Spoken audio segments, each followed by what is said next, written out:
ఆపదలో ఉన్న వారికి ఆర్థిక సాయం అందించి అండగా నిలుస్తున్నారు బీజేపీ రాష్ట్ర నాయకులు కంది శ్రీనివాసరెడ్డి. ఆదిలాబాద్ రూరల్ మండలం పరిధిలోని సాలిగూడలో పాము కాటుకు గురై దారోత్రావు కుమారుడు కార్తీక్ మృత్యువాత పడడంతో బాధిత కుటుంబాన్ని పరామర్శించారు. ఆయన కార్తీక్ చిత్రపటానికి పూలమాల వేసి నివాళులర్పించారు. కుటుంబ సమస్యలను సభ్యులు పరామర్శించి ఆర్థిక సాయం అందజేశారు.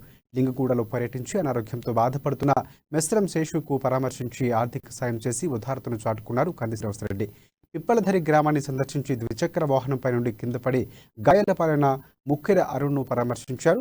ఆసుపత్రి ఖర్చుల నిమిత్తం ఆర్థిక సాయం అందించారు కంది శ్రీనివాసరెడ్డి. అదే గ్రామంలో బ్రెయిన్ ఆపరేషన్ జరిగి విశ్రాంతి తీసుకుంటున్న శివానంద్ కుమారుడు ప్రభాకర్ను పరామర్శించి ఆర్థిక సాయం అందించారు కంది శ్రీనివాసరెడ్డి.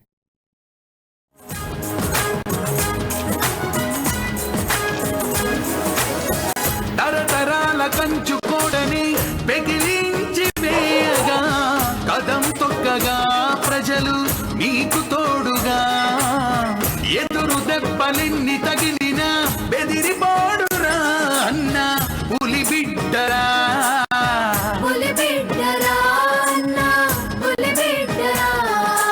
విదేశీ పౌరసత్వం అందుకున్న మనసీను అన్న దాన్ని వదులుకోని సీనన్నా స్వదేశమే తిరిగొచ్చి సందేశమిచ్చేను అన్నా మీ స్వప్నం తీర్చేమన్నా.